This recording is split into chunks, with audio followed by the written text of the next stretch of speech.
Hey there, welcome to Trusted Web e-Services. In today's Google Analytics 4 tutorial, we're going to explore how to track 404 errors in Google Analytics 4. Let's get started. First, log into your GA4 account and head over to the reporting section. Once you're there, navigate to Engagement and then click Pages and Screens. Next, you'll want to change the primary dimension. Click the drop-down and select Page Title and Screen Class.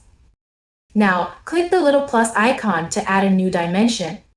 In the search bar, type Page Path and Screen Class and select it.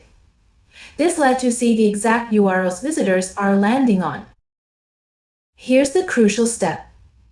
In the search bar, type your 404 error message. In most cases, it's something like page not found.